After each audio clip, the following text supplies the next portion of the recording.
Welcome everyone to Wrasslin Raw!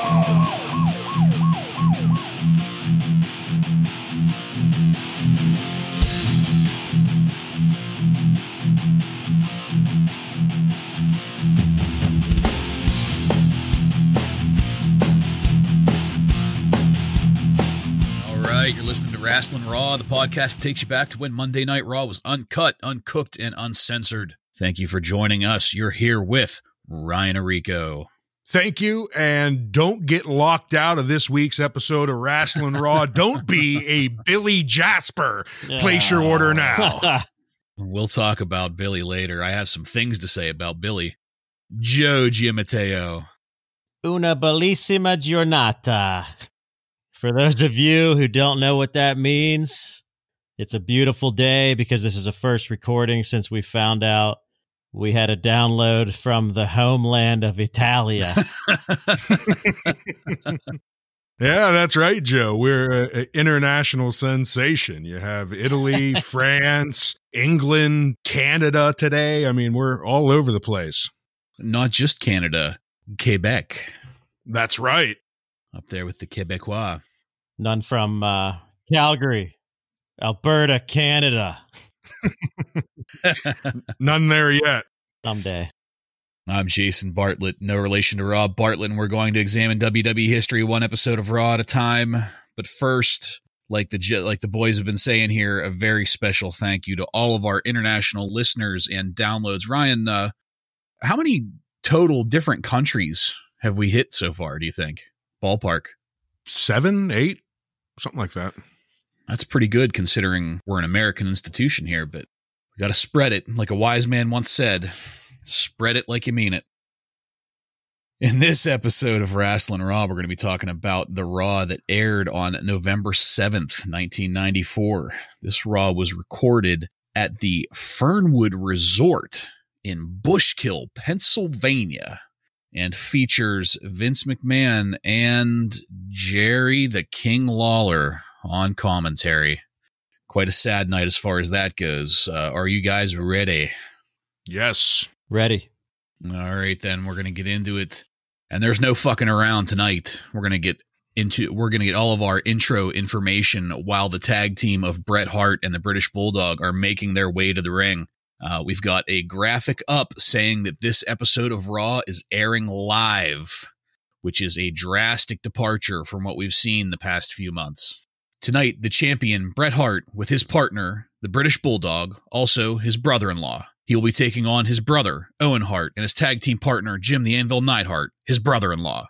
We don't need to worry about pronouns, pal, because they apply correctly to everyone here. We get through the intro music sequence, and it's Vince McMahon here roaring at us, welcoming us to the show, and he introduces his co-host for the night, Jerry the King Lawler. Lawler is here to give us a royal prediction on the outcomes of the match. Of course, he's calling for the heels to win. He lets us know that later he's going to have the 1-2-3 Kid on King's Court tonight. This is where I stopped listening to him because Owen Hart's music, high energy hits, and it's time for me to break my fucking neck all over the place. And this beautiful, beautiful music is what's going to take us straight into our first match. Bret Hart and the British Bulldog, Davey Boy Smith, defeat Owen Hart and Jim the Anvil Neidhart by submission in 15 minutes and 37 seconds. So, in a shocking turn of events, the babyfaces go on the offensive early, laying into the hits on both Owen and the Anvil while they're still climbing into the ring. That's usually a heel move to do that, but the babyfaces are taking it to him tonight. After this starts, the bell is rung to officially start the match while there is still a 4-man brawl going on. Pretty soon, the babyfaces have the heels to opposing corners, and they whip Owen and the Anvil into each other. Owen goes down to sell the hit, but the Anvil is still standing. The Bulldog and the Hitman double-team the Anvil with a hand-holding clothesline to put him to the mat. Bret ties up with Owen briefly, but then tosses Owen to the Bulldog, and the Bulldog does a full press lift on Owen, gets full arm extension. This jacked up machine is looking good as he tosses Owen out of the ring and into the anvil. It was a thing of beauty. It was. He lifted him up. He held him there for a second and then launched him. He looked like a fucking statue, the Bulldog did, holding him up there like that. Now that the ring is cleared, the Bulldog and the Hitman take a quick minute to get some crowd energy flowing, and it's sounding good for them. Anvil and Owen are on the outside, and of course we get some gold from Owen right away. He's holding his arm, and he's loudly saying, my arm is broken. The Bulldog steps out and leaves the Hitman in the ring to get the match started in earnest. The Anvil will enter, and this is where we start to have our regular type match here. You can tell already that these guys have all trained together for a long time. The Anvil is looking better here with these competitors than he has in just about all of his matches. There's a nice sequence where Bret goes off the ropes in order to clothesline the Anvil, but instead the Anvil catches him in a bear hug.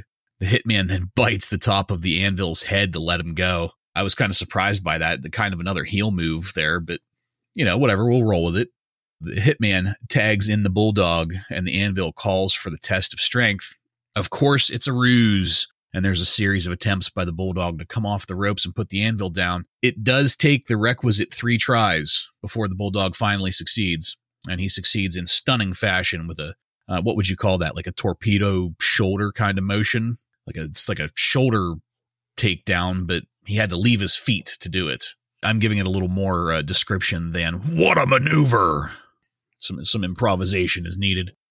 The Anvil manages to tag in Owen, and he and the Anvil double-team the Bulldog briefly before the Bulldog throws Owen off the ropes, and Owen does a fantastically smooth slide between the legs of the Bulldog to dodge him. I mean, it was like butter. He was down and sliding like, if you would have blinked, you would have missed it. It was so fast and smooth. Owen is great at selling these power moves that the Bulldog is handing him. Bulldog, after a quick minute of resistance by Owen, is able to get Owen up into a standing suplex. Bulldog lands the suplex, calls for the pin count, covers Owen, only gets 2. This match is not going to be over that fast. Vince informs us that Owen Hart will be in the corner of Bob Backlund at Survivor Series for some reason, and that the British Bulldog will be in the corner of Bret Hart in the submission match for the championship. I can't see how any of this is going to go wrong at all. The Bulldog is selling Owen really well here, too. Every hit from Owen gets a gah from the Bulldog. Apparently, this is the first submission rules match in the history of the WWF. That surprises me, because it's not that controversial of a gimmick. Maybe one of you guys have something you can chime in on that. Vince says that it is the first submission rules match in the history of the WWF, but submission is a time-honored tradition in wrestling. It was a thing for a very long time before this Survivor Series, so I have a really hard time believing that this is the first ever submission rules match, but I could be wrong on that one. The Anvil gets the Bulldog in a headlock here so that everybody can catch their breath real quick, but it's not too long of a stall. I was very happy to see that we're not doing that kind of thing here in this match. After another series, the Anvil tags in Owen. Then they do a double clothesline on the Bulldog. Owen raises his arms and goes, woo! After the Bulldog hits the mat. Owen locks a headlock onto the Bulldog. He yells, "I am the king!" while ratcheting it down. And I have to note here how great Owen is in his storytelling, the facial expressions, the little noises of effort that he makes while tightening his lock on the Bulldog. It's all gold. The Bulldog starts to rally. The crowd is chanting Bulldog, and it's obvious that this sound is not being pumped in. The crowd is into it. You can see them cheering for him in the background. Owen goes for a pin on the Bulldog, gets a 2 count, but the Bulldog bench presses Owen off to save himself. Owen flies a couple of feet into the ropes. Another impressive feat of strength from the Bulldog here. That bench press to break the pin was really impressive. The Anvil tags back in. We get a couple quick moves before we cut to a commercial, and when we return, we get kind of like a zoomed out view of the ring just as the Bulldog is landing a nice powerbomb on Owen. It seems that the tides are turning. Not quite, though, because we're going to go back to abusing the Bulldog. In case you haven't noticed, it's been the Bulldog taking most of all of this damage here. Bret has not been in the ring since the very beginning of the match. The Anvil gets the Bulldog in a front headlock. The Bulldog muscles the Anvil backwards towards the Hitman in the corner, going for the tag. This was some good suspense in the moment. And right before they make it, Owen crosses the ring and hits the Hitman, knocking him back a bit before going back to his own corner.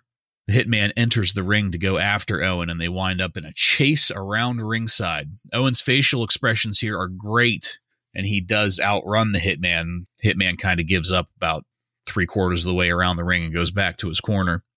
In another great series of events, as the ref is distracted, the Anvil gets the Bulldog up in a hold while Owen smoothly slides back into the ring, bounces off the ropes, and lands what I'm going to call an elevated clothesline. Owen is apparently now the legal man and puts the Bulldog back in a headlock for a quick breather. After the release, Owen goes to the top rope for a crossbody, but the Bulldog transitions it into a roll-up pin. Owen kicks out. Right here is a moment of confusion for me. Owen puts the Bulldog in a chin lock.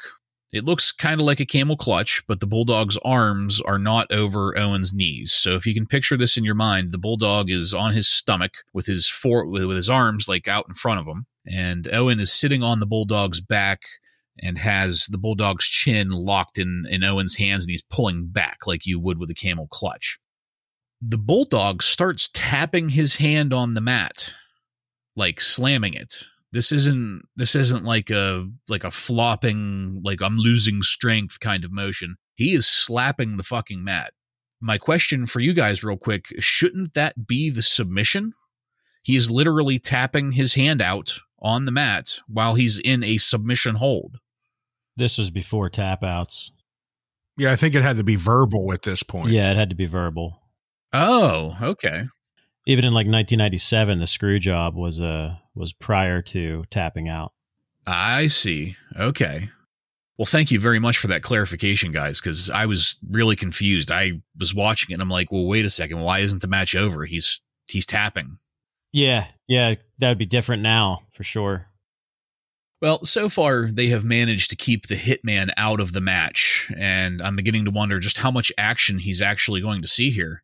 We're going to cut to commercial again, and when we come back, it's still the Bulldog. He's been carrying this match so far, and he's doing a damn good job of it. I guess you need shoulders that are that fucking broad to carry all this action.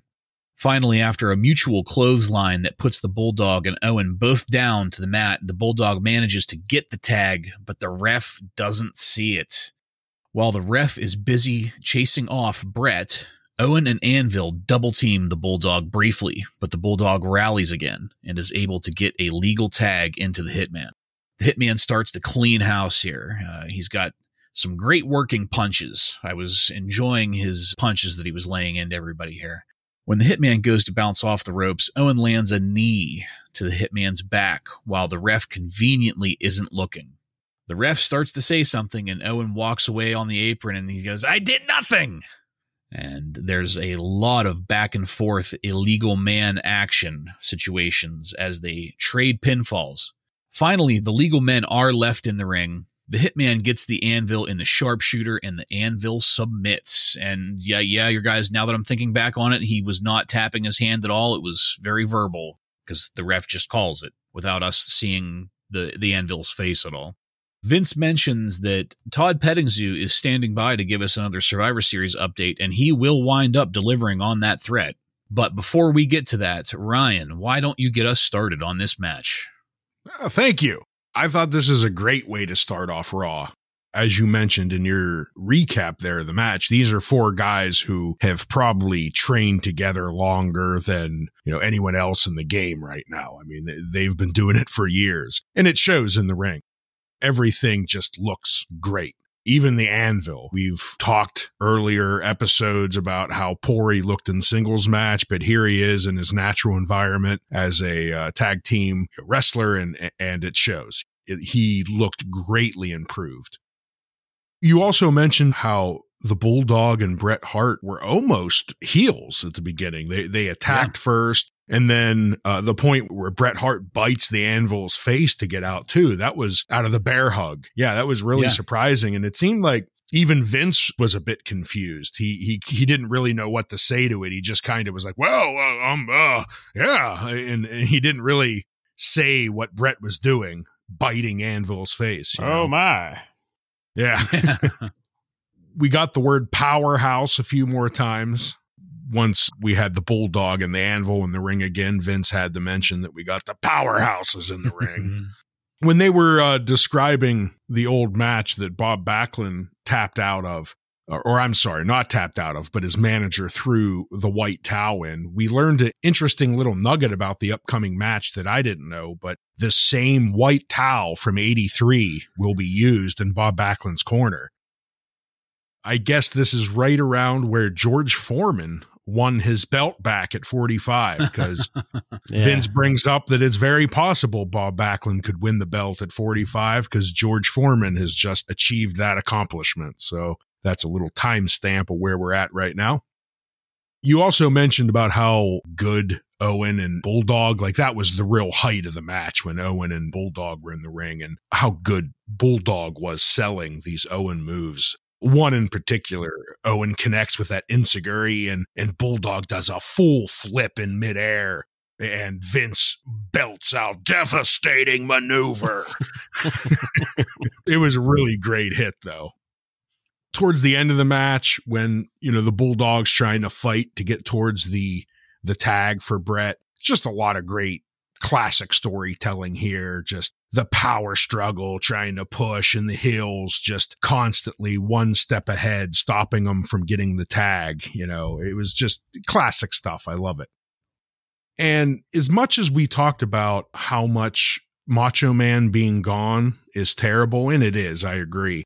The one thing that was kind of took me back in this match was adjusting to having a babyface heel commentary again, because we've got so used to just having Macho Man and Vince both babyface commentary here, and now we've got Lawler, and he's got some giant boots to fill here.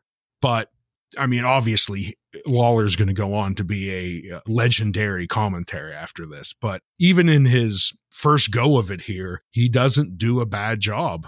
I was really starting to get back in that mode of like the Bobby Heenan or the Jesse the Body, having that contradictory voice back at ringside, and it was welcome to have. Yeah, I'm glad you mentioned that. I don't have that noted anywhere, but yeah, you're definitely right about that. The very last thing I had marked here was just a little bit of the nerd in me. Towards the end of the match, after Bret Hart wins with the sharpshooter, they're showing the crowd, and there is a printout dot matrix style black and white printer that someone colored in with crayon that says Bret and then a heart symbol. It's another great timestamp of when this was, the dot matrix printer. Yeah. I could reiterate everything you guys said, but I'm not going to do that. I agree with everything pretty much that you guys said. Just a couple things that I didn't hear you guys mention. There was one thing about this match that I didn't like, and it's not anything about who was in it, but the referee was counting fast as hell. I don't know if you guys noticed he that. Was. Yeah, I noticed it. It was kind of annoying. I thought it was just going to be like the first couple times, but he was doing it through the whole match. I kind of wonder if they maybe told him to do that, but I'm not sure. But yeah, this match was great. Excellent ring psychology just throughout the whole thing, really. I really liked how they were having the Bulldog in there for a long time, getting beat up so that, the crowd could pop when Bret gets the tag, which is exactly what happened. Yeah, I mean, everything about this was great. I agree with everything you guys said. And George Foreman versus Michael Moore, by the way. I watched that boxing match at my uncle's house. I remember it. It was the most boring fight I've ever seen. I mean, it was just two big, slow heavyweights going at it. I watched it too on my cheater box. I watched like all of these heavyweight matches of this time. Yeah. I will say though, the most boring was Lennox Lewis versus anyone. Yeah. Anytime Lennox Lewis boxed, it was boring as hell. I remember this one in particular. I think Michael Moore was like 20 years younger than him at the time there, but yeah. God, they were just so slow. I think it went like 10 rounds or something like that. At least George Foreman had an excuse. Yeah, right. Yeah, the only thing that I'll add on to what you guys have said is that, Ryan, I'm glad you brought that up about Lawler being there in commentary with Vince. I was kind of getting flashbacks to the Attitude Era. You know, I mean, I know it's Vince is not JR, but it was very familiar and comforting in a time that I figured was going to be a little bit sad.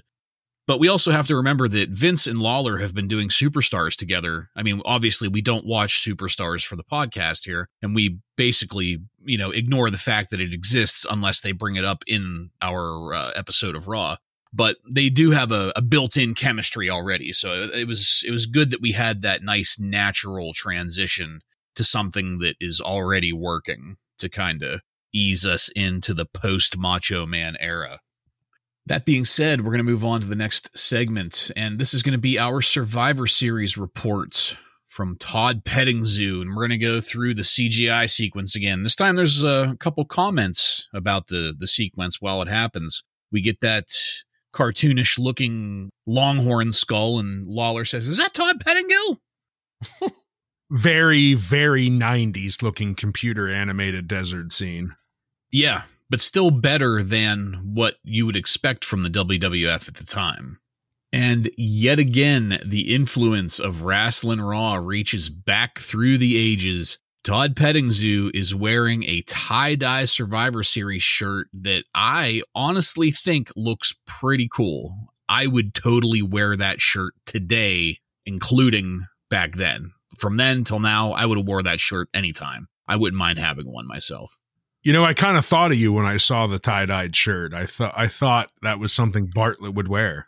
Yeah, absolutely.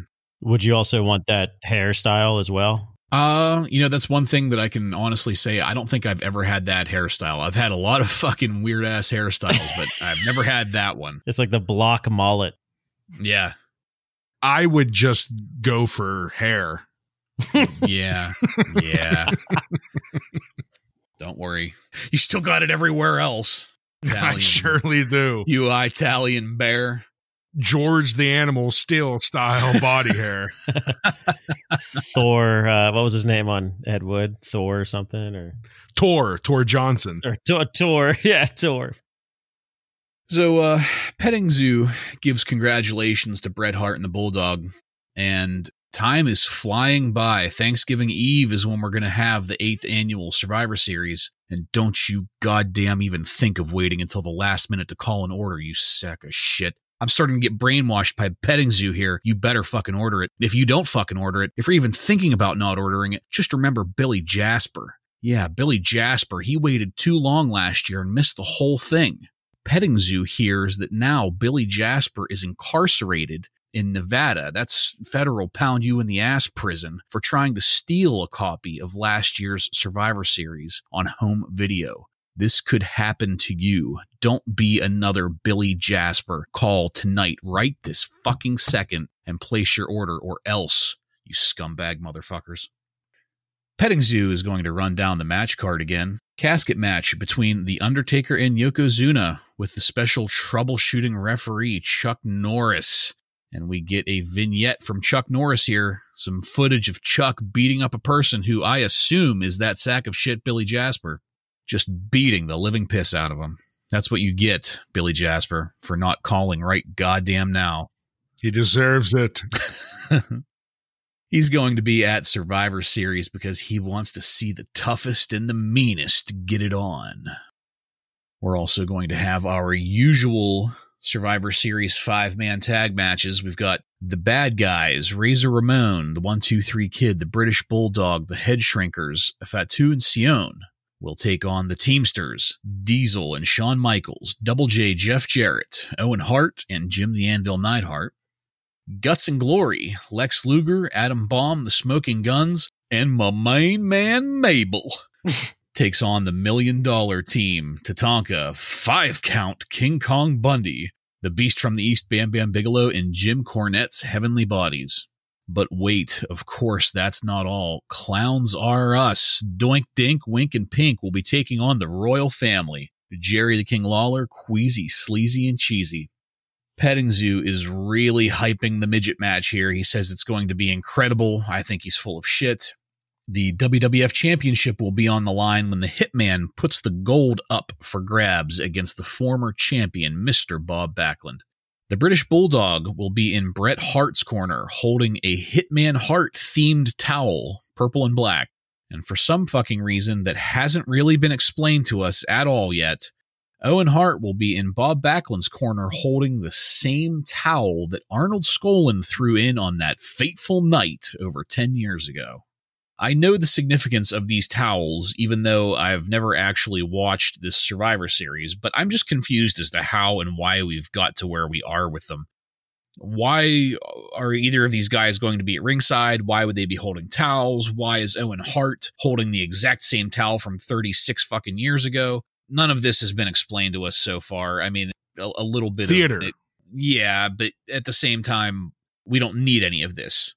It's a submission match, but they got to get in the ring and wrestle, and one of them's going to submit. All you need for that is a referee. Well, no. If you're doing a towel submit match, though, I'm assuming it means the person in your corner has to throw the towel in and submit for you. They haven't stipulated that at all. That's the only thing that makes sense if they have towels. You're trying to make it make sense, and what I'm saying is that it doesn't make sense. I know where we're going to wind up with this shit, but to just kind of slide this in here now as though, like, duh, why wouldn't it be this way? It's not working for me. Anyway, bottom line, none of this has been explained. It's just assumed that we're all cool with the fact that Bulldog and Owen are going to be there with respective towels, so... it's going to be the Sharpshooter versus the Crossface Chicken Wing at Survivor Series 1994. You can only see it if you call your cable provider and order it now, you lazy fucking scumbags. Order it right fucking now. Joe, are you going to call your local cable provider and order it right fucking now? Immediately. Good. So, that being said, how are you feeling about the Survivor Series lineup? Any change from last week? No, I mean, I agree with you on the towel thing. I mean, we find out why they do it, but I don't know if it's a submission match, meaning one guy has to submit in order for the other guy to win the match, but then there's also towels involved. So yeah, I kind of get what you mean there. The Chuck Norris video, I have a couple things about that. First comment is, I love it. And I love it so much that it pissed me off that they cut it off. Like, they cut off the end of it and they went back to the cheesy Wild West music with Todd Pettingil talking. It was kind of like it didn't belong there. They should have had it as like just a standalone video later in the show, or I don't know, but I loved it. I thought it was a great video. I loved the guys that he's beating up are like just grunting very loud. So yeah, I love that. I hate Todd Pettingill, of course, so I'm not going to make any comments on him. Another thing I noticed was the graphic of Yokozuna did not have Mr. Fuji. It only had Jim Cornette. So I'm not sure if Fuji's gone or if maybe they just couldn't fit him onto the screen because Yokozuna's so fat. My only comment about the Todd Pettingil Survivor Series report is Chuck fucking Norris. The montage was fantastic. It's all we needed. Cut out Todd Pettingil, cut out his fucking tie-dyed shirt, and let's just get... Jeez. Yes. And let's just get Walker, Texas Ranger, kicking ass and taking names. That's all we need. Nothing else to mention here, except Bartlett, you got the Todd Pettingil laugh again. Yeah, I know. And my main man, Mabel. Yeah. That's Todd talking street. There are certain things that I'll dignify them once and then never again, and that fucking laugh is one of them. I can't believe the hate on the tie-dyed shirt, though, because that was a pretty fucking cool shirt, man. I didn't hate the shirt, but the person wearing it. Well, you basically just said fuck it. Because of the person wearing it. Oh, I didn't give my thoughts on the shirt. Hated it.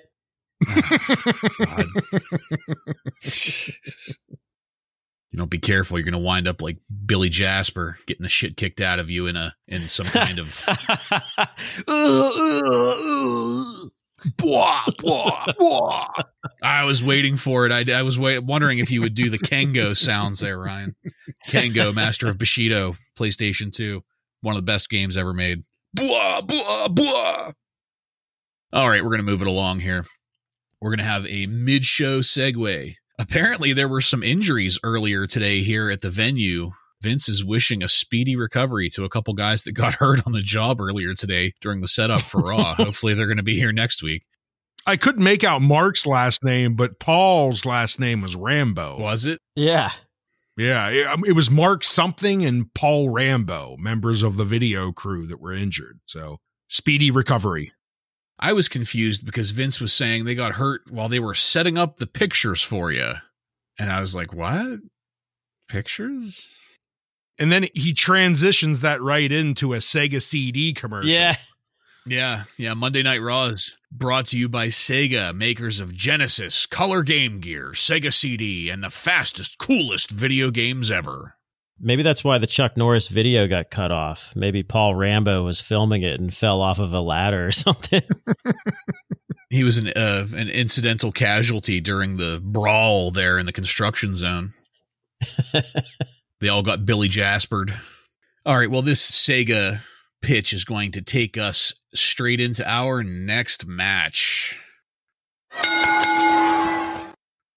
Bam Bam Bigelow defeats Tyrone Knox by pinfall in 4 minutes and 40 seconds. Bam Bam comes out behind the $1 Million Man, and Bam Bam is looking great here. It's almost a shame that he's saddled with the $1 Million Man. And honestly, this is not a comment about the rest of the $1 Million Corporation, but I am getting dissatisfied with Bam Bam being part of the $1 Million Corporation and always being seen along with Ted DiBiase. I think that it's a disservice to Bam Bam. He's such a great fucking wrestler by himself. Tyrone Knox is already in the ring waiting for his beatdown, and Bam Bam immediately shows off how fast and agile he is before the action even starts. He does a hop around, circling Tyrone Knox to warm up, and he is so light on his feet that even this, the simplest thing in the world, just doing a quick hop around to warm up, looks fantastic. We get the camera zooming in on a Vince for Senate sign. I love that. Yeah. By all, go out and vote tomorrow, but vote for somebody that's actually running. Vince says, once we get into the action, Vince says Tyrone is receiving a few knocks at the moment. Ha ha. Ha ha ha. Bam Bam dominates the match. It is a squash match after all. At one point, Bam Bam yells down at Knox, "Don't play with the beast from the east." And Vince takes the time during the middle of the match here to give us a nice view of the Spanish announce table. Thank you very much, Ed Trucco and Carlos Cabrera. There's not much to say about Tyrone Knox here. He's not terrible, but he's not that great either. Bam Bam gets the 3 count, like we all knew he would. Ted DiBiase gets in the ring to give Bam Bam his payoff, and the squash match is over. Ryan, what'd you think? As we've mentioned in episodes past, this is your classic star jobber match. You got Tyrone Knox, who's a serviceable enhancement talent in the ring, and then you got a great like Bam Bam in there to throw him around. To be honest, Knox takes these hits pretty well from Bam Bam. I don't have any complaints about him. He's not a standout jobber by any means, but he gets the job done. But Bam Bam, as always, just looks great. The only thing to point out is Bam Bam's, at least if it was today, very trendy hipster mustache that he has going on in this match. Outside of the mustache, it's a jobber match, and I have no complaints. It was perfectly fine in my book. Yeah, poor Tyrone. I noticed his name was spelled Tyron on the graphic. I've never seen Tyrone without an E, so I don't know if they spelled it wrong or if that's how he spells it. When I looked up for my jobber of the week, I like to look up all jobbers. Mm-hmm. He has been billed as both. Okay. I was wondering the same thing. Yeah, I didn't think he was terrible. I mean, like you said, Ryan, I thought he was serviceable. I mean, he wasn't horrible. I had noted the Vince for Senate sign. I loved that. That was my favorite part of this match. Vince said a couple things that I enjoyed too. Obviously, his reaction to the Vince for Senate sign, but he also mentioned it sounded ironic coming from Vince McMahon. Well, money can't buy everything. He also said something that I used to love. I used to love when Gorilla Monsoon would say this. They zoomed in on Ted DiBiase's face, and he says, "Take a look at the look on that kisser." But it's nice to see Bam Bam in action, but obviously it's a jobber match, so it wasn't too exciting. Agreed on all points. Like I said in my breakdown, Tyrone Knox, he wasn't terrible, but he wasn't great. It is what it is. Next, we're going to have a quick bit of sadness here, and I took pains to note this verbatim, so I'm going to read it as it was said on the air. This is what I'm going to call an aside with Vince. Vince begins by saying, obviously, conspicuous in his absence at ringside is the Macho Man Randy Savage. He says he would like to announce, unfortunately, that Randy Savage has been unable to sign a contract with the World Wrestling Federation, and then he puts it a different way, as he was not able to come to terms with the World Wrestling Federation for a new contract. Randy, I know you're out there listening, and on behalf of all of us here in the World Wrestling Federation, all of your fans, and certainly me, meaning Vince, the number one fan, we'd say thank you for all of your positive contributions to the World Wrestling Federation. Thank you, Randy Savage, for all of the wonderful memories for so many years here in the World Wrestling Federation. We wish you nothing but the best. Godspeed and good luck. Vince looks like he's genuinely upset about the situation as we cut to commercial. Joe, this is what we have been dreading. How do you see the future of the announce table going forward? Well, this was very strange because Vince never does this. He never acknowledges somebody leaving on the air. Like Ryan said, it's almost like the transition is happening immediately with switching back to a heel announcer, at least for this episode. I'm not sure where we're going to go from here, if Jerry Lawler is going to continue to be in the booth or not. But just real quick on the Macho Man. I mean, I got to be honest. I wasn't a huge fan of his commentary. I mean, I thought it was good, but I wasn't like a huge fan of it. But there's not a single wrestling fan that doesn't like the Macho Man. There can't be, right? Yeah. How could you not like Macho? Yeah. You know, there's people that don't like Hulk Hogan for certain reasons and you know, other big stars, but there's nobody that doesn't like the Macho Man. So yeah, it's sad that he's no longer there.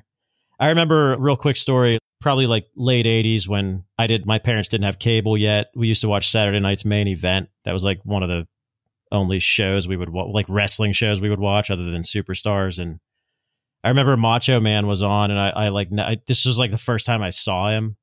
I was watching with my mom and dad, and my mom's like, I was like, who is that? My mom's like, that's the Macho Man. We like him. Almost as if like she's teaching me, you must like this man.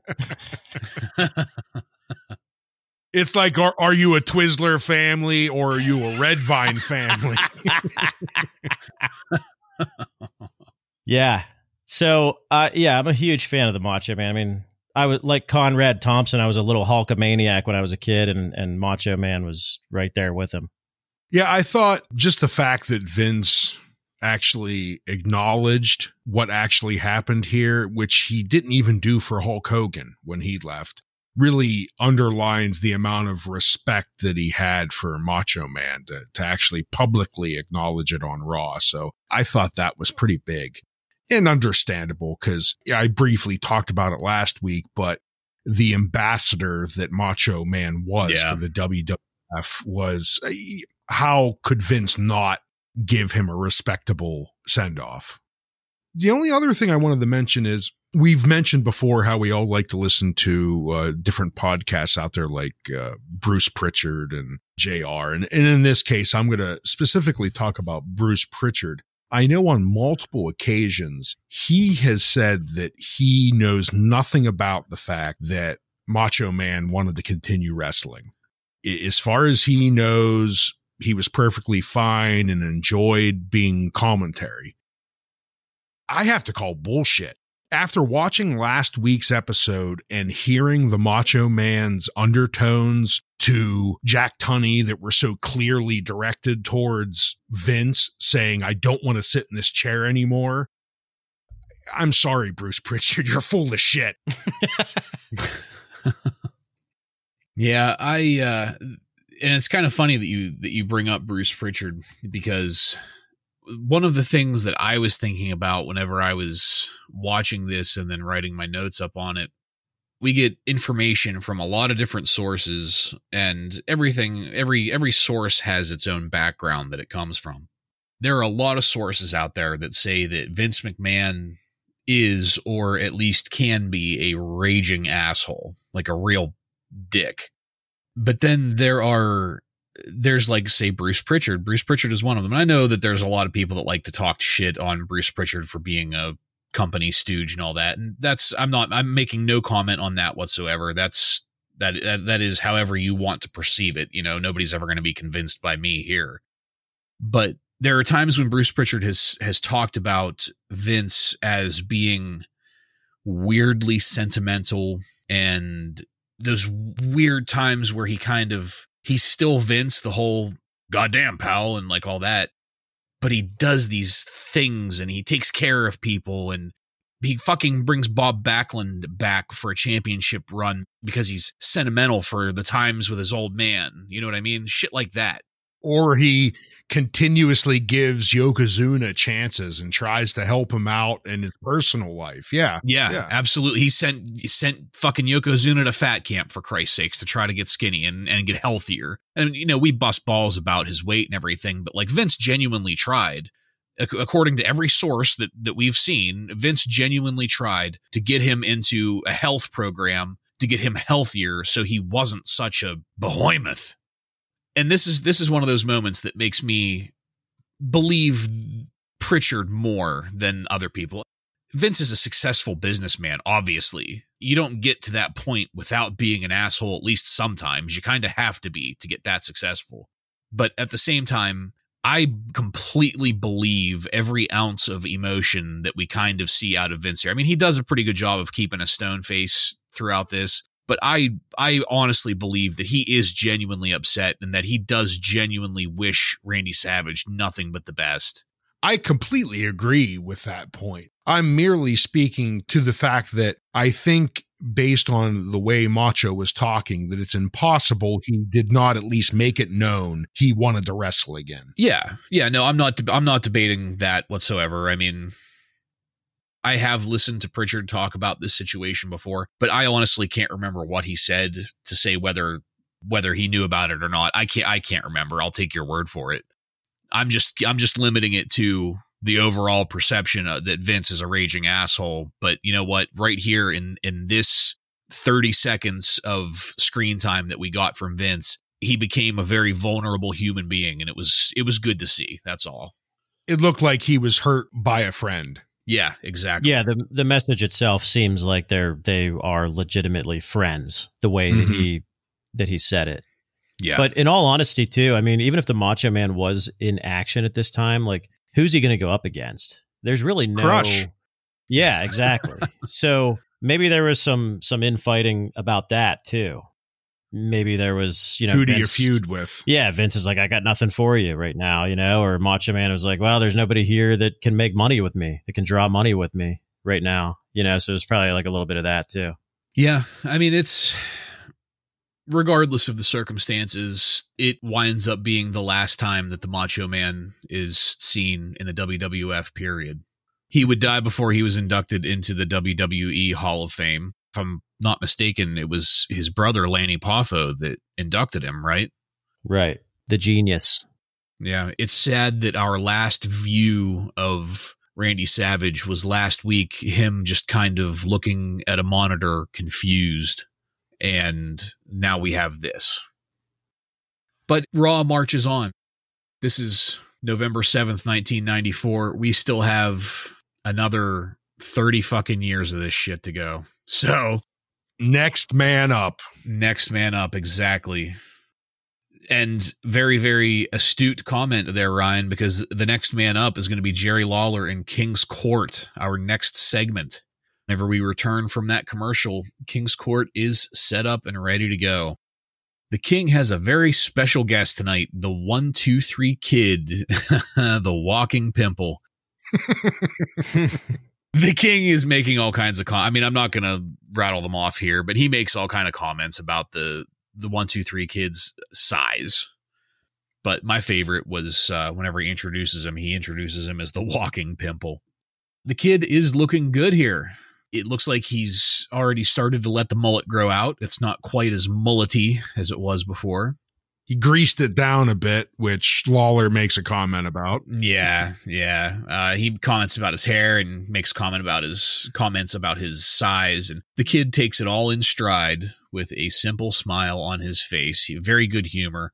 Apparently, next week, the 1-2-3 Kid will be taking on Mr. Bob Backlund, and the King wants to know if those skinny little arms will be able to survive the cross-faced chicken wing. The 1-2-3 Kid is, of course, humble and polite in his answer. You can clearly hear a little kid in the audience yell, "Shut up!" while he's giving it. The 1-2-3 Kid is saying, "Well, Mr. Lawler, I'm going to give it 110% in the ring." As he's saying this, Bob Backlund appears in his suit. And whenever he gets in the ring, he does a slow, creepy old man, "I'm gonna get you" kind of walk like towards the Kid and Jerry Lawler. Like he has his arms up in the air, like dangling his fingers, and he's kind of doing like a bow-legged, like, "I'm gonna get you." Like what you would imagine an old man doing to like a toddler. He does this walk towards the Kid and Lawler. Lawler runs out of the ring. The Kid ducks it and then starts kicking Backlund in the gut. And in a flurry of martial arts kicks, the 1-2-3 Kid sends Bob Backlund flying out of the ring. We get no words from Backlund here at all. But Bret Hart comes out now to lend support to the Kid. But this quickly turns into a clusterfuck as officials and then Owen Hart and then Jim Neidhart come out too. The British Bulldog can eventually be seen at the top of the entryway being held back by officials. And I had to note, I never realized there were so many officials. There has to be at least a dozen people out here all at once, and all of them are officials. I wonder what they do. We are going to cut to a commercial and come back, and apparently King's Court is over. Ryan, did you have any thoughts on this episode of King's Court here? Not a ton to talk about. It's pretty short and to the point. We get the Kid out here. He talks a little bit. Lawler busts on him. There's not going to be a ton to talk about here. The only thing I did want to point out was I made a distinct effort to look at the 1-2-3 Kid's ring attire for Joe. Oh, I forgot. Yeah, what'd you come up with there? It looks like this time, I'm fairly certain, his ring attire changed. Mm-hmm. The only thing I saw here was like a Flash-looking logo. It was like a lightning bolt under the 1-2-3 Kid. And the colors were different. That was the main trigger to me that it was different ring attire than the last time I saw him. So sorry, Joe, I couldn't. Yeah, it was different this time. The Kid is like the ultimate baby face right now. Yeah. I mean, it is just the crowd just loves him. The crowd loves him. Is just his look, the way he talks on his promos. I mean, it's just, my God, he's just like the ultimate baby face, but it's working really well, I think, for them right now. Howdy Doody can't sell those martial arts kicks for shit. No, he can't. He's too old and slow. I'm not really looking forward to next week's match, really, to be honest. I kind of am. It might be a bit too much of a mixture of styles here for it to mesh together well. Yeah. There definitely is that risk, yes. So after this King's Court, we're going to come back from commercial. The court is torn down, and we're going to have some time at ringside and an upcoming match preview vignette. Vince and the King discuss the current history of Bob Backlund. What kind of a man puts the chicken wing on a newspaper editor in a demonstration? We'll find out at Survivor Series. And you, ladies and gentlemen, are going to find out what happens when you face Bob Holly. We've got some generic music playing in the background, and we get a graphic saying Motorsport and a shot of Sparky Plug. He says, I'm the king of speed, and I'm full of action. Followed by a series of quick clips of Bob Holly in action. Then we get a graphic saying Motor Mouth. And a shot of Jerry the King Lawler saying, I'm your worst nightmare, Speed Racer. And some clips of the King in action. Bob Holly, my friends call me Sparky, pops up to say that he's going for that checkered flag, while the King says that he will personally take the spark out of Holly's plug. His Royal Highness is going to leave Holly a royal wreck. Holly says, I'm ready for you. You're going down. So horrible. This week on the Action Zone, we're already cutting back on match quality and reeling in our big names. This little video vignette is going to segue us into our final match of the night. Doink the Clown with Dink, Wink, and Pink defeats Pat Tanaka by pinfall in 3 minutes and 9 seconds. And Pat Tanaka is our jobber of the week. Take it, Ryan. Thank you, Jason. Pat Tanaka is this week's jobber. Pat Tanaka was born August 5th, 1963 in Honolulu, Hawaii. Tanaka began his wrestling at a very early age, training at the New Japan Pro Wrestling Dojo under the trainers Hiro Matsuda and his father, Duke Kido Maku. Duke Kido Drosy. On April 7th, 1984, Tanaka made his in-ring debut for New Japan Wrestling. He would stay with the company for 1 year before joining Jim Crockett Promotions in '85 as a jobber. In 1986, Tanaka would move to Memphis, Tennessee, and join Jerry Lawler's Continental Wrestling Association. Here, he would meet and begin a long partnership with Paul Diamond. Together, they would form the tag team Bad Company. In late '86, Bad Company would become the CWA Tag Team Champs. Together, as Bad Company, they would move to the competing Memphis promotion, American Wrestling Association, in '87, and in '88, win the AWA Tag Team belts, which they would hold for well over a year. In 1990, Tanaka would begin working for the WWF. He would be one half of the tag team, the Orient Express, with partner Akito Sato, and managed by Mr. Fuji. While the Orient Express was supposed to represent Japan, both Tanaka and Mr. Fuji were born in Hawaii.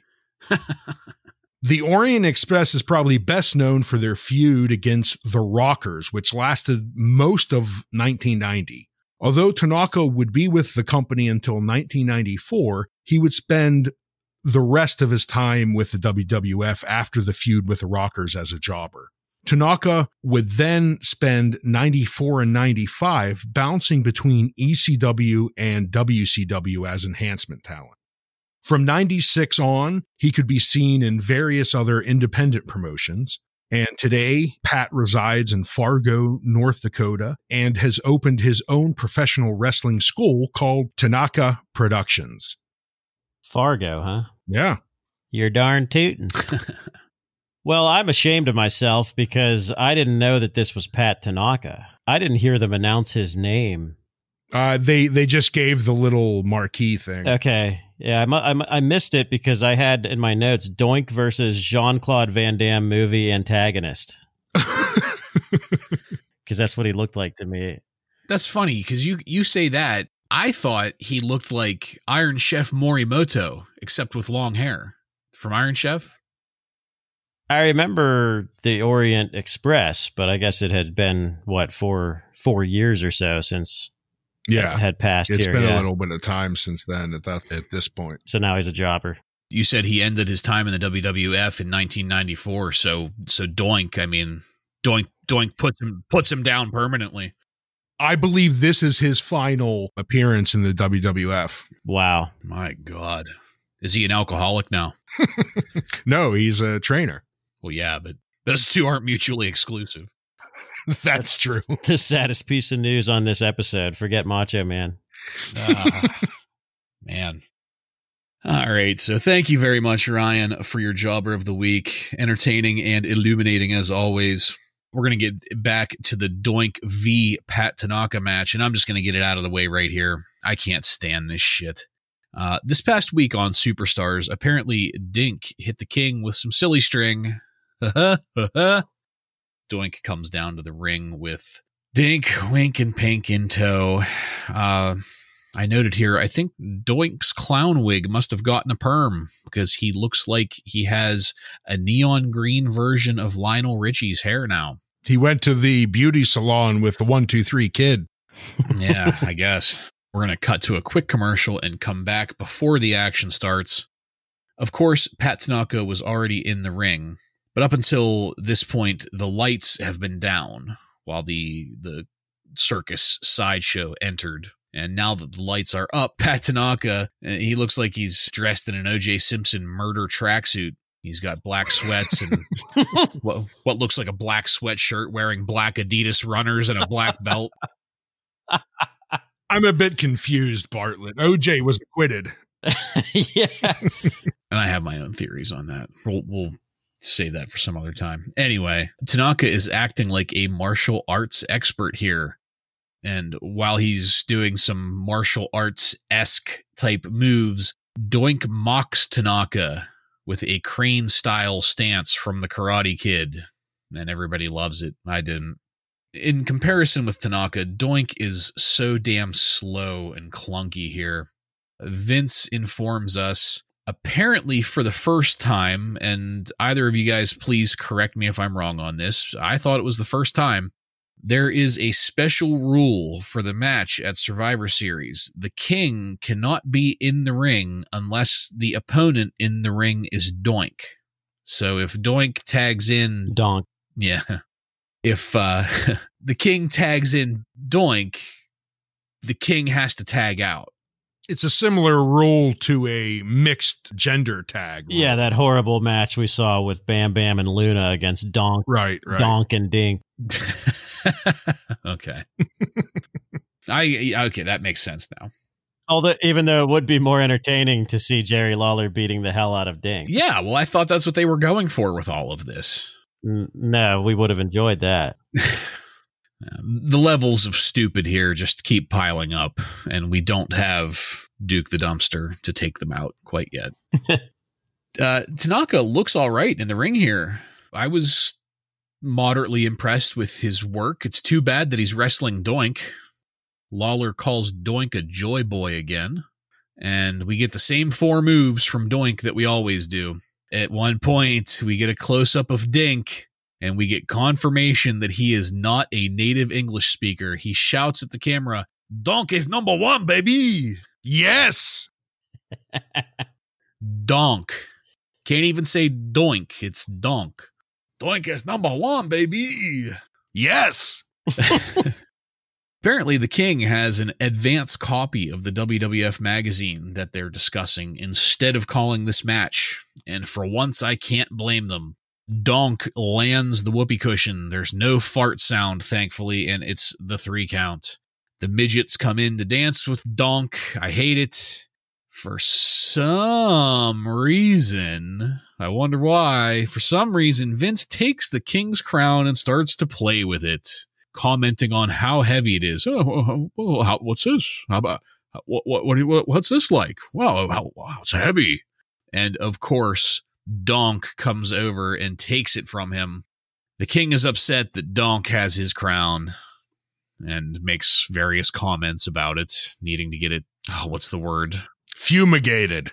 Fumigated, that's it. I kept on thinking of lice and I couldn't think of the word.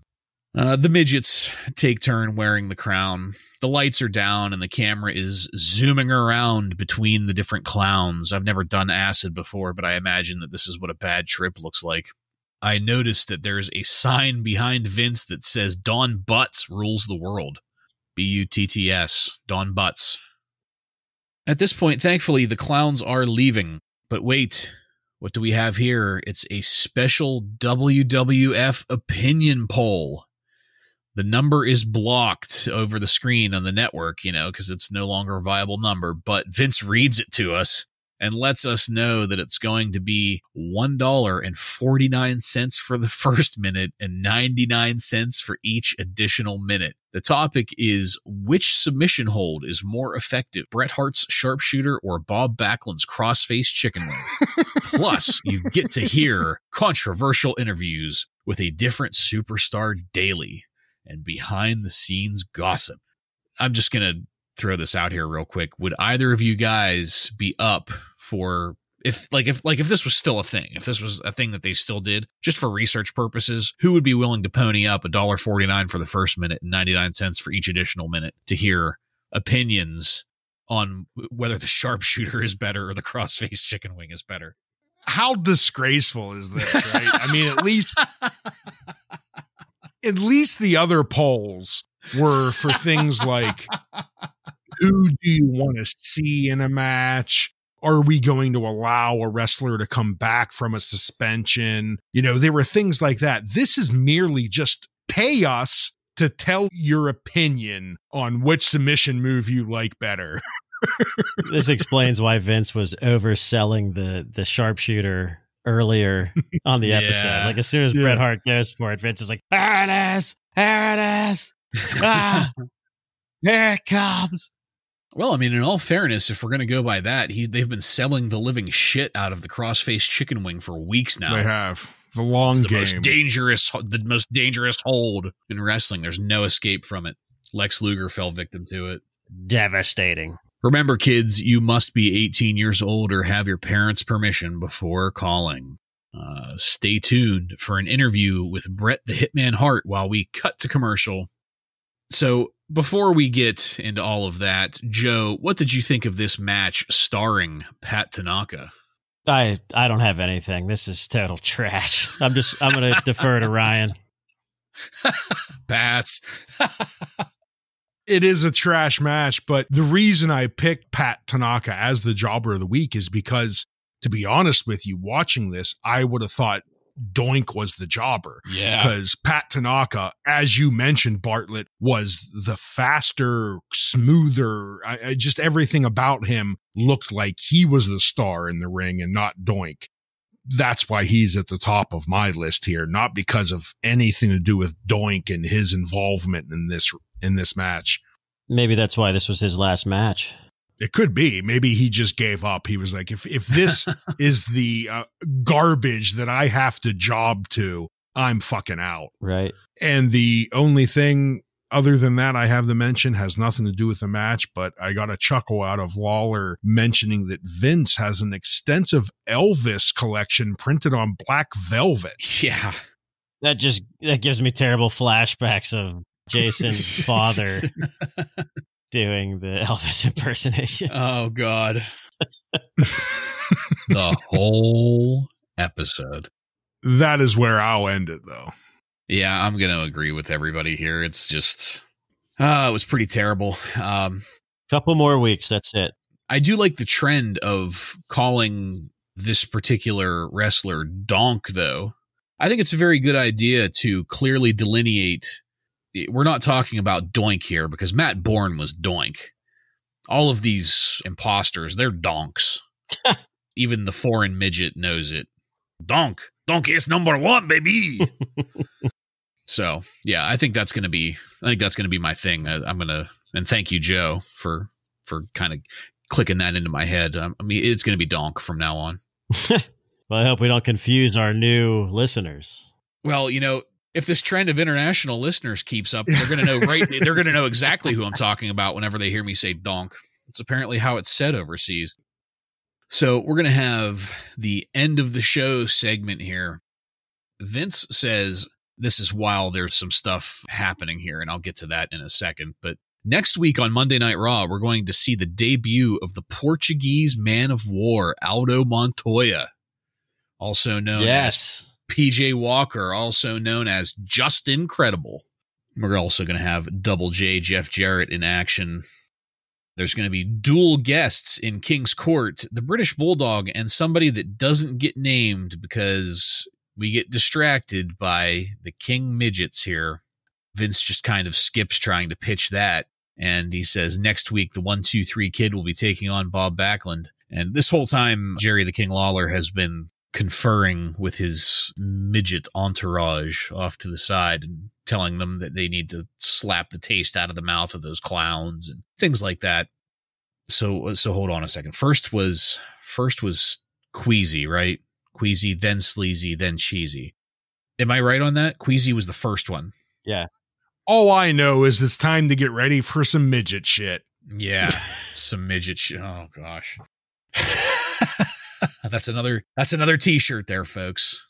Time for some midget shit.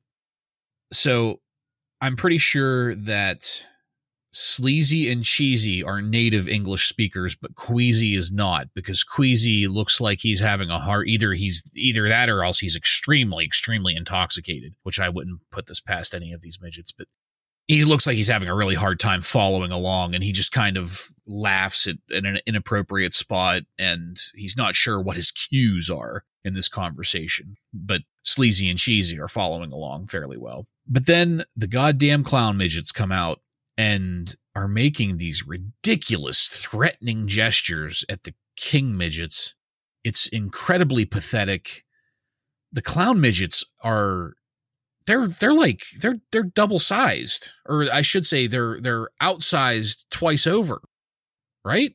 Like the Queasy, Sleazy, and Cheesy are like twice the size of these clown midgets, and the King midgets are just acting very not frightened, but like apprehensive about it. Brian, you have something you want to say before you choke over there? No, I was just saying I pretty much was ignoring this part. I think he was strangling himself. I was hearing this, which I might do as well. Having to hear about all of this shit again. It's awful. Yeah, it is.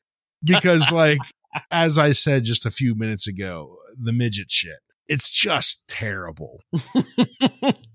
I don't want to ruin, highlights or lowlights. Overall, I kind of like this Raw, but this ending is really starting to put a bad taste in my mouth. Does it taste like midget shit? Tastes like Donk. Oh, open up for Donk, baby. So we're going to get past this then, and we've got Bret Hart backstage for an interview real quick. Will we see Bret Hart next week in the 1-2-3 Kid's corner when the 1-2-3 Kid faces Bob Backlund? And Bret gives kind of a stumbling promo. He's kind of butchering his sentences here. He says, absolutely, he considers this a case of the new generation being pitted against the old generation. Not that he has disrespect for Bob Backlund and the old generation, but as far as the new generation goes, the 1-2-3 Kid is the best of the new generation. He's definitely going to be in the 1-2-3 Kid's corner cheering on the new generation. We get a couple of quick clips from earlier tonight. Bret putting the sharpshooter on the anvil to win their match. Kids, get your parents' permission before calling. And that's it. So long, everybody. And we fade to black. So, highlights and lowlights. Joe, why don't you go first? I will start with my highlight. That was the first match of the evening. All that star power in the ring there. And I'm pretty sure this is Bret Hart's first match on Raw in a long time. Like, was the 1-2-3 Kid match? I think that was July. So we're seeing him in action for the first time in several months on Raw. I know he was on Action Zone, but we obviously didn't see that. My low light, I obviously wanted to point out the Macho Man message, but for me, the low light, aside from that, was the cutting off of the Chuck Norris video. I was really pissed off about that. We needed more time for Donk. Mine mirror yours pretty well. My highlight right down the line, the first match, is the highlight. This was a pay-per-view level match that we got here. In length, in superstar power, there's nothing bad to say here. It was great stuff. I love the first match. Low light, you went with skipping over the vignette. I'm just going with all of the Todd Pettingil Survivor Series report as my low light. The fact that he skipped off the vignette, the fact that it's just really starting to feel like filler now as he went through the entire card again. It was just like, well, guys, we only have 3 matches tonight, so we're going to let Todd Pettingil ramble on for a little bit. As kind of a second low light, the crowd, our native Pennsylvania here, especially in the first match, you had what was a really great match and they were just kind of mute. I was expecting a lot more noise out of this crowd, and I thought they were kind of boring. Yeah, you forgot to mention Todd's shirt, too, as a low light. Don't worry, I'll be doing that. I'm going to disagree and be the outlier here. The first match of the night was good, don't get me wrong. I wouldn't call it pay-per-view level. You're an idiot. It had the potential to be pay-per-view level, but I think it fell a little bit short of that. It was still a good match, and it was better than the other 2 matches here tonight. That's for goddamn sure. But my highlight of this Raw is going to be Todd Pettingil's shirt. I want it. I would wear that, and I'm probably going to be dreaming about it tonight. My low light of this, well, there are just so many to pick from. I think I'm going to have to go with, well, no, because I said before, I at first I was going to go with the midget shit, but I said before that that's kind of just like an automatic, like it should be assumed. When you got Donk out of it, so that can't be your low light. Yeah, that is true. So I'm going to go with the Randy Savage thing here. It's not as comedic, I guess, as the shirt being the highlight, but it is a legit low light. It was sad. I'm not going to, dig into it too much other than that. We did already in our discussion of it. Sad moment. So that being said, Joe, do you have any contemporary wrestling news on and around November 7th, 1994? Yeah, that's a pretty good segue into my news here because I looked for news on Macho Man. I wanted to see what Meltzer and The Observer had to report on this. I was kind of disappointed. There's really not much there that's not just kind of the obvious information. It seems like Randy Savage and Hulk Hogan were in a real-life feud over Randy Savage's divorce back in 1992. Recently, they have made up, and it seems as though Hulk Hogan is trying to lure Randy Savage into WCW. So there were reports that Bischoff was trying to get Macho Man to come to WCW. Meltzer thinks that this pissed off Vince and they just parted ways. But there's really nothing really that great in here about that. So I was kind of disappointed. Yeah, surprised about that. Yeah. A couple other small notes here from this time period. Meltzer kind of shows that he's a little bit of a moron here. Because if you remember... I told you guys that he was coming day and night over that Action Zone match, 4.5 stars. And he talks about it again this week, but he gives it 4.25 stars. So he doesn't even know what the fuck he's talking about or what his ratings are. He keeps insisting that he feels that Bull Nakano is going to win the women's title at some point from Alundra Blaze. I guess there's maybe some talk around the locker room that that's going to happen. That is all I have this week.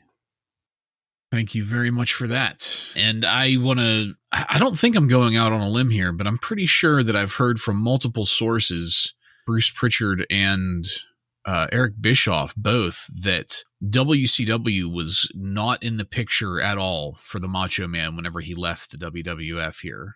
Well, I mean, obviously it was out there as an option, but he did not leave for the WCW.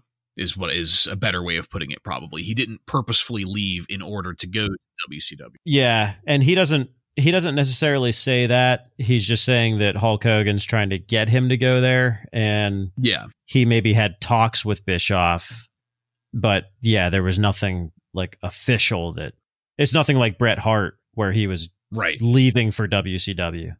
All right. That's it, folks. We're done with this one. I want to thank you again for joining us. And if you like what we're doing here and want to connect with us, you can find us on Facebook, Instagram, Twitter, and Reddit by searching up the handle Wrasslin Raw. That's WRASSLINRAW. Also, don't forget to click subscribe to get every episode of Wrasslin Raw popping up in your podcast feed. Let us know what you think. Hit us with a 5-star review or 4 3/4 if you're Dave Meltzer, wherever you download your podcasts. Next week on Wrasslin Raw, we're going to get into the Raw that aired on November 14th, 1994, and has matches featuring Aldo Montoya and the Black Phantom, among others. So, for Joe and Ryan, I'm Jason, and this has been Wrasslin Raw.